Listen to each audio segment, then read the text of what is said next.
और दोस्तों, कैसे हैं आप लोग। मैं आशा करता हूं, उम्मीद करता हूं कि आप लोग बहुत खुश होंगे और आनंदित होंगे। और आज मैं आपको कुछ बातों को मैं आपको बताऊंगा कि आपको क्या क्या करना है इस फास्टिंग में। सबसे पहले तो आप कोशिश करना है कि आप अर्ली उठें, अर्ली मॉर्निंग उठें, मतलब जल्दी उठें। सब परिवार से उठने से पहले आप उठें, क्योंकि आप अब 31 दिनों तक इस पूरे दिसंबर महीने में फास्टिंग में है, तो इसलिए आपको थोड़ा सा उन लोगों से, बाकी लोगों से जल्दी उठना है।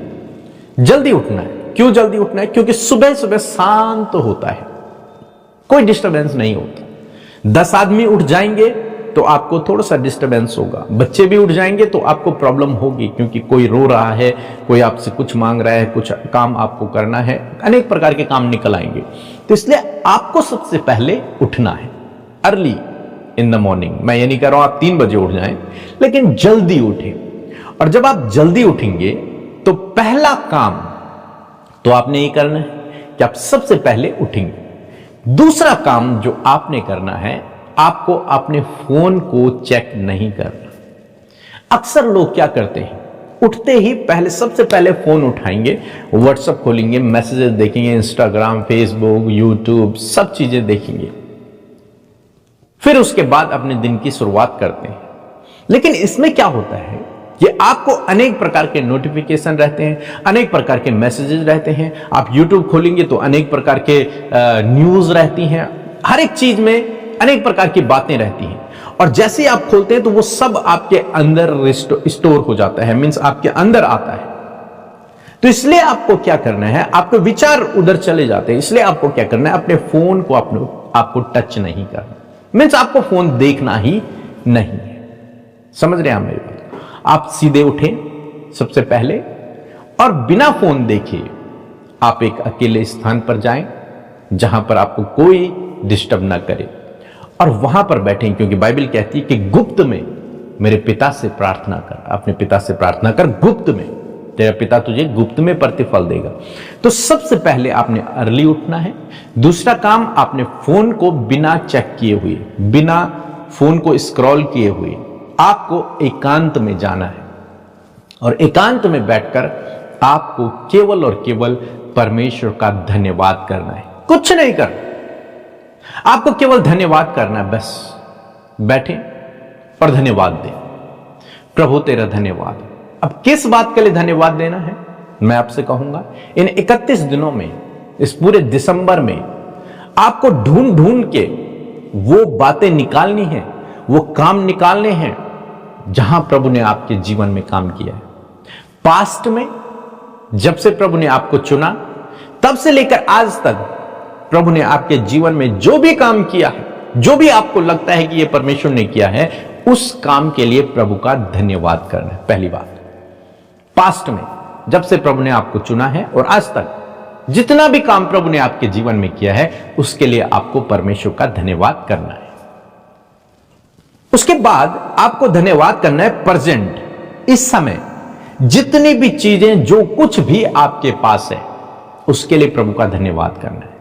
एक नया दिन आपने देखा, उसके लिए धन्यवाद करना है। बाइबल कहती है, भजन संहिता 118 यदि आप पढ़ेंगे 24 पद, वहां पर लिखा है कि आज वह दिन है जो यहोवा ने बनाया है, हम इसमें मग्न और आनंदित हों।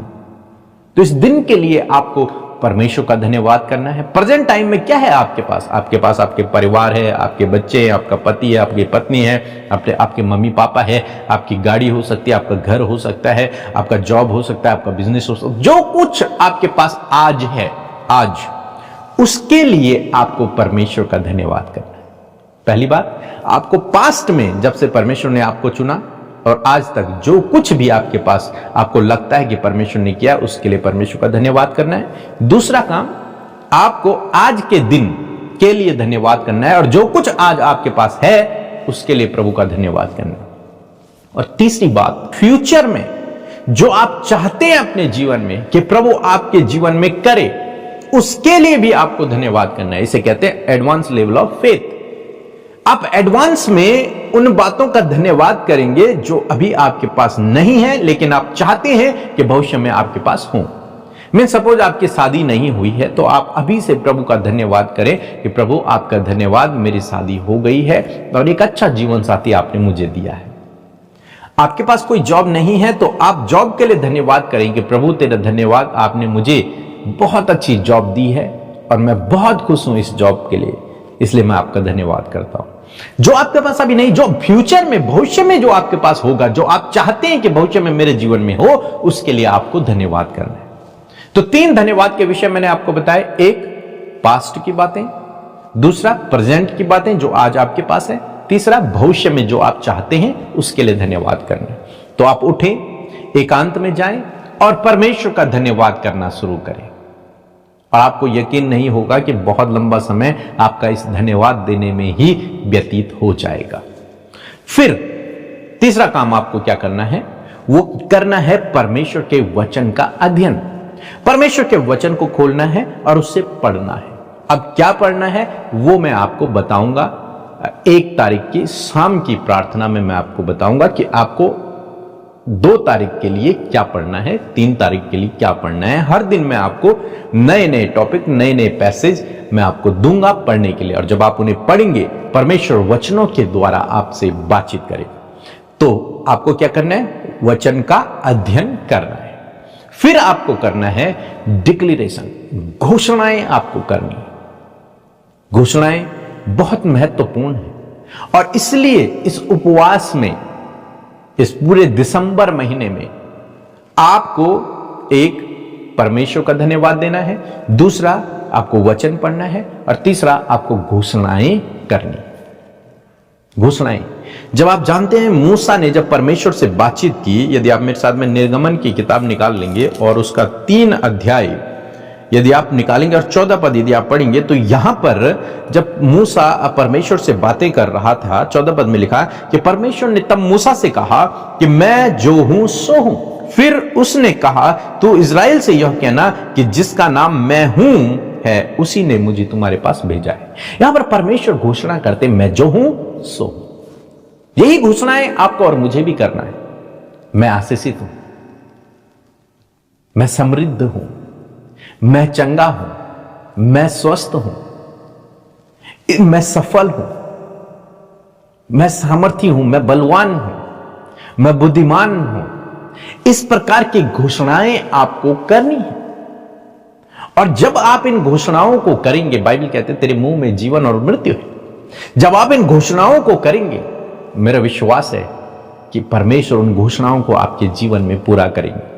योएल की किताब में यदि आप पढ़ेंगे तो वहां पर लिखा है कि जो निर्बल है वो कहे मैं बलवान हूं।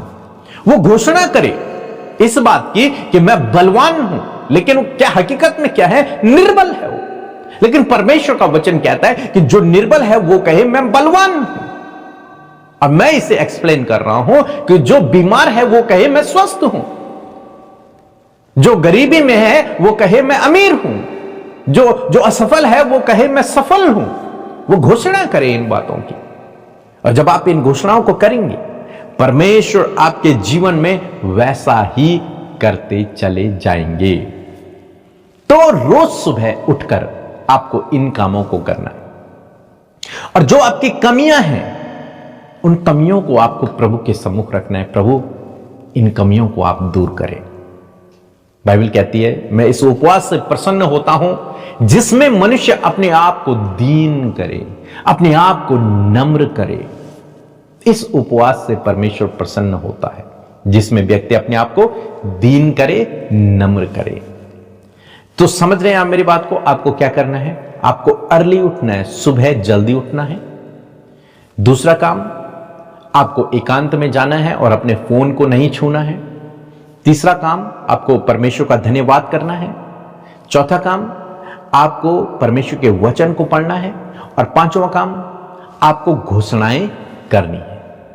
और जब आप इन कामों को करेंगे, इन बातों को अपनी प्रार्थनाओं में, अपने इस फास्टिंग में अप्लाई करेंगे, मेरा विश्वास है कि परमेश्वर आपके जीवन में काम करेंगे। आप आत्मिक रूप से ग्रोथ करेंगे, आप आत्मिक रूप से बढ़ेंगे। और 2026 के लिए परमेश्वर अपने वचनों के द्वारा अपने गूढ़ भेदों को आप पर प्रकट करेगा। नई बातों को, नई योजनाओं को परमेश्वर आपको बताएगा। परमेश्वर आपको बल, शक्ति, ज्ञान, बुद्धि, समझ से भरेगा। आप आत्मिक रूप से बलवंत होंगे, साथ ही आप शारीरिक रूप से भी बलवंत होंगे।